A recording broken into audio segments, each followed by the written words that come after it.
Shaila teacher lead ചെയ്യുന്നു വടകരയിൽ ഷാഫി പറമ്പിൽ നേരത്തെ 515 വോട്ടുകൾക്ക് മുന്നിലായിരുന്നു. ഇപ്പോൾ ഷൈലജ ടീച്ചർ ആദ്യമായി ലീഡെടുക്കുന്നു വടകരയിൽ എന്നതാണ് പോസ്റ്റൽ വോട്ടിന്റെ ഈ സമയത്ത് ഏറ്റവും പ്രധാനപ്പെട്ട കാര്യമായിട്ട് നമ്മുടെ മുൻപിലേക്ക് വരുന്നത്. അതെ, എത്ര വോട്ടിന് എന്നുള്ളത് പോലെയുള്ള വിവരങ്ങൾ വരാനിരിക്കുന്നതേ ഉള്ളൂ.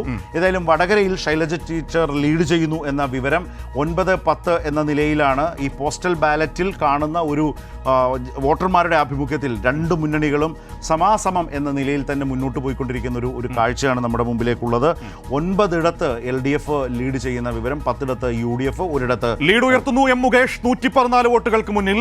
മുകേഷിന് 272 വോട്ട്, NK പ്രേമേന്ദ്രന് 158, BJPക്ക് 7. ആകെ തപാൽ വോട്ടുകൾ 14,172. 114 100 കടന്ന മുകേഷിന്റെ ലീഡിന്റെ ആദ്യ വിവരമാണ് നമ്മുടെ മുമ്പിലേക്ക് വന്നത്. നേരത്തെ 80, 32, 40 ഒക്കെ വന്നിരുന്നു. ഇപ്പൊ അത് 114 ആയിട്ടുണ്ട്. മുകേഷ് അണ്ണൻ മുകേഷ് അണ്ണൻ 112, 114 വോട്ടിന്. അപ്പൊ 120 ഡോക്ടർ ഐസക് ലീഡ് ഉയർത്തുന്നു 120. 1-2-0. അതെ, 120 വോട്ടുകൾ. അങ്ങനെ ചേർക്കുമ്പോൾ 120. തോമസ് ഐസക്കിന്റെ ലീഡ് 120 എന്നുള്ളതാണ്. എല്ലാവരും വോട്ടുകൾക്ക് മുന്നിൽ. ഇടയിൽ അടൂർ പ്രകാശിന്റെ പേര് നമ്മൾ കേട്ടിരുന്നു. അത് മാറി വീണ്ടും പിടിക്കുന്നു. ആറ്റിങ്ങൽ വിജോയ് ലീഡ് ചെയ്യുന്നു. പാലക്കാട് A വിജയരാഘവൻ ലീഡ് ചെയ്യുന്നു. 48 വോട്ടിന് വടകരയിൽ 48 വോട്ടിന് വടകരയിൽ ഷൈല ടീച്ചർ ലീഡ് ചെയ്യുന്നു. ആറ്റിങ്ങൽ ജോയ്, പാലക്കാട് A വിജയരാഘവൻ.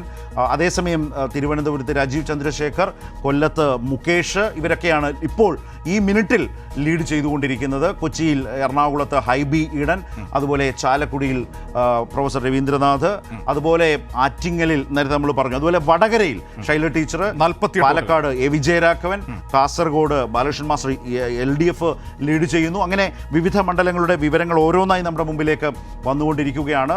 C രവീന്ദ്രനാഥ് ചാലക്കുടിയിൽ ലീഡ് ചെയ്യുന്നു. 10-9 നേരത്തെ UDF നേടിയ മേൽക്കൈ മെല്ലെ LDF പിടിച്ചിരിക്കുന്നു. 10-9-1 എന്നുള്ളതാണ്. വളരെ ഇൻട്രസ്റ്റിംഗ് ആയിട്ടുള്ള നിലയിലാണ് ആ ലീഡ് നില. 11-9 അവിടെ ചെറിയ പ്രശ്നം വരുന്നുണ്ടല്ലോ. 11-9 പിന്നെ NDAയുടെ ഒന്നും കൂടെ നമുക്ക് 20 മണ്ഡലങ്ങളേ ഉള്ളൂ.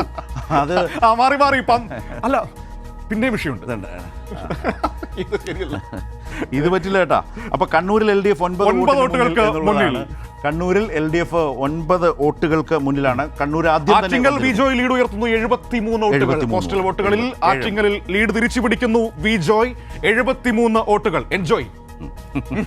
എൻജോയ് ചെയ്യാൻ ജോയ്ക്കാകുമോ എന്നുള്ളതാണ് എല്ലാവരും ഉറ്റുനോക്കുന്നത്. മാവേലിക്കര 14 വോട്ടുകൾക്ക് മുന്നിൽ.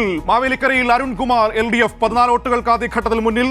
രാജീവ് ചന്ദ്രശേഖർ തിരുവനന്തപുരത്ത് 13 വോട്ടുകൾക്ക് മുന്നിൽ എന്നതാണ് തിരുവനന്തപുരത്തെ പുതിയ വിവരം. അതെ, എറണാകുളത്ത് ഹൈബി ഈഡൻ 116 വോട്ടുകൾക്ക് ലീഡ് ചെയ്യുന്നു. ശശി തരൂർ പറഞ്ഞിരിക്കുന്നത് ഭൂരിപക്ഷം എത്രയെന്ന് പറയില്ല. ശശി തരൂരിന്റെ ഒരു കമന്റ് വന്നിട്ടുണ്ട്. 2019 പോലൊരു വിജയം തിരുവനന്തപുരത്തുണ്ടാകും, ഭൂരിപക്ഷം എത്രയെന്ന് പറയുന്നില്ല.